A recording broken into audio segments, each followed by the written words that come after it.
Danny Barnes, welcome back to eTown. Man, thanks for having me here, Nick. It's always great because you keep making stuff. You're always making stuff. I just love that about you all the time. Have you seen my comic books? Yes, I've seen your comic books.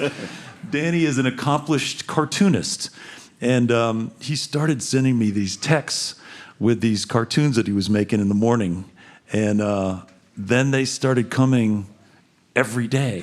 There was like a new comic, and they were so great. And now there's a couple of them. There's a comic book, and then there's a banjo instruction book for people who want to learn how to read musical notation when they're also banjo players, which of course has never happened. No, that's morphic resonance. Now there'll be a whole bunch of examples of it. Yeah. I don't know what morphic resonance means exactly, but I'm sure it's... That's my third comic. Yeah. Are people digging the comics? Are you spreading them around? It's really fun. Yeah. What's cool is like when you write a piece of music, you might come up with an idea, you think of something, and you gotta process it and work with it. But what's cool about comics is they're so punk rock because you can make the idea right there and then hand it to somebody and they start laughing. So it's pretty amazing, and it's really immediate, and it's funny because I don't know, like you know how it is, like with music, you rehearse a band, you have all this stuff, and it takes years to sort of make a record and then go tour and things, which is, it's cool, but it's funny with comics. If you just keep working on it, eventually you have this giant stack, I wouldn't know, but you do. Well, I saw you with a pen earlier. You have everything you need. Wow. Well, listen, let's talk a little bit about this project I was describing before. Bill Frisell, Dave Matthews, and John Paul Jones. It's not your standard bluegrass band. band. It's not a bluegrass band. But these guys all they have history with you, and they have they made really good contributions to your songs. They all approached them with you could tell they came to this thing with a really open mind, just a respect for the song and a respect for you, and they brought what they had to it. It's really cool. I appreciate you saying that. It isn't out yet. It's supposed to come out in January on the ATO label and stuff. So in a stroke of marketing genius, I'm playing these songs that aren't available anywhere. Yeah. But I got to say, it's like I finally figured out. I've been at it. I've been making record recordings since the '80s. Like I finally figured out. Really, does anybody here even ever know my records or anything at all? Does anybody here? Really? They're lying, man. Anyway, it's always amazing to me when that happens. But the point is, what I really figured out what I'm doing with my records is I have about 8 friends, and you're one of them, and I really just make records for my friends. And people are welcome to listen if they want, but it's like my brother, you, Dave, John Paul Jones, Bill Frisell, yeah. Just, David Grisman, just friends of mine. I just make records for like 7 or 8 people. Well, then you're never disappointed because you're going to at least sell 7 or 8 records. It's more like except you give them to us. When you get a phone call from someone and like a buddy, a friend, and they say just what you said. They said, "Hey man, this is really cool." It's like I feel like that's my litmus for if I do a good job. It's like I have this small circle of people that. If they like it, I feel really honored, Have you been surprised or like? I know you to be also an appreciative and a humble person. So, does it ever freak you out when it's like, wow, this guy was in Led Zeppelin and now he's like a friend of mine and he's playing on my record or stuff like that? That's totally weird. It is weird? Yeah. But it's really cool. He's a brilliant cat, and there's a lot you can learn from. See, I'm comfortable with having a master in life, having a teacher, person who's really way, way, way, way beyond what you could ever hope to achieve. I think I'm totally comfortable in that world, and so it means a lot to me to have these incredible intellects at my disposal. Like Dave is like, he's known for this giant thing that he does, this pop thing, but he's also like an art guy. He's like really smart about art, and he can listen to a mix and say, "Hey man, you should try inverting this or move this around, or what happens if you do this?" He's just a smart cat, just like yourself, just really smart about art, and you kind of get known for all this stuff professionally or whatever, but in another sense, you just like to make things, Yeah. And John Paul Jones he's a super brilliant cat, and just like the other day, I was asking about these Revox. I like tape machines, those reel-to-reels, and I was asking him about those Revox machines, and he's sending me all these pictures of these. You know what a Revox machine is? Anyway, they're really awesome, real machines, and some of them are amazing. And he sent me these pictures of the ones that he had rebuilt, and he's just like really knows about that machine. So I really appreciate having people that have these incredible intellects and being able to access it.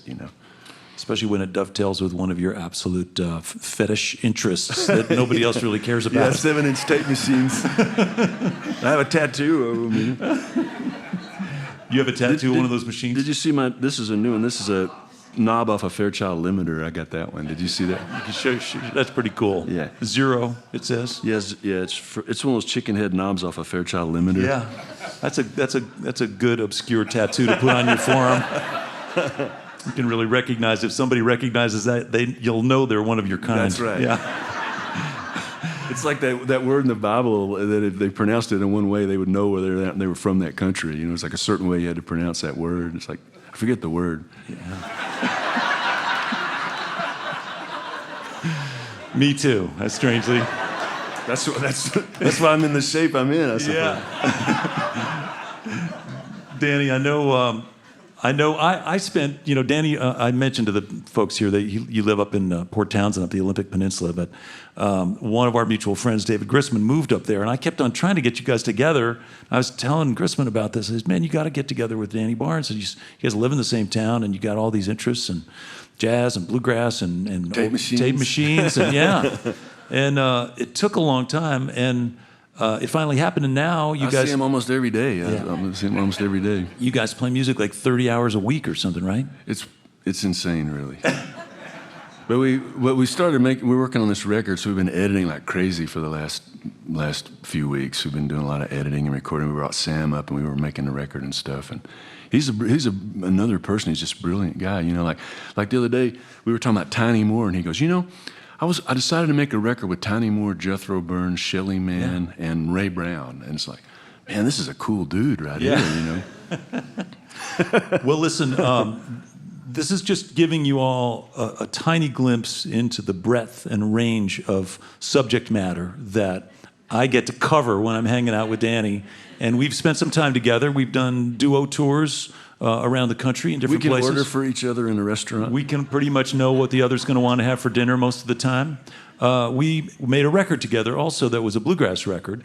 My very first one that I ever made. The very first bluegrass record you ever made, and it's called Stove Up. And we made it right here in eTown studio. Yeah, we did.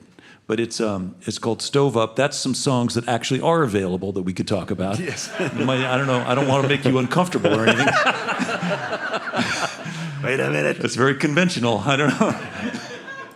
How is this going to work? Yeah. More than 8 people might buy your record. But sell out.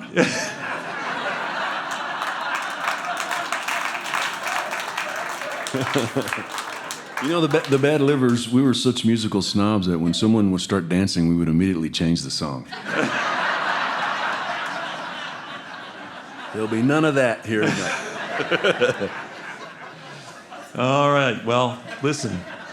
It's a path that is of your own making, and you're on it, man. You are on that path, and we're glad to cross it from time to time and get to hang out with you.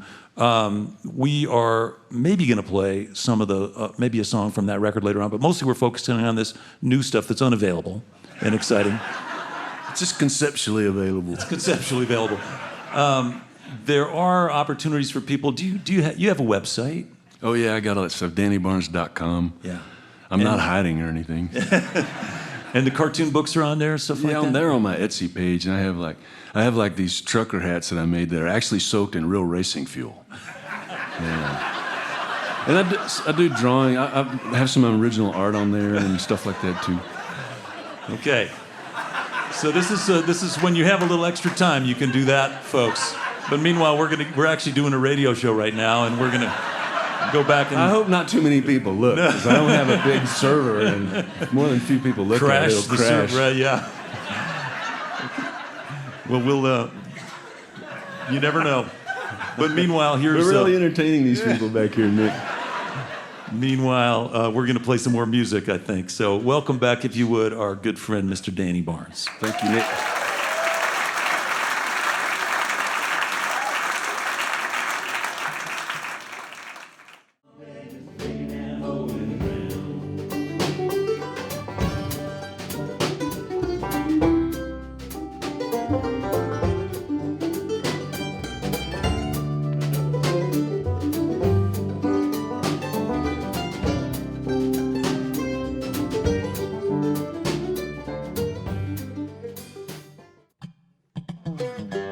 Hi, this is Nick Forster from eTown. If you want to stay up to date with all the performances, interviews, and behind-the-scenes footage, click the subscribe button. Thanks.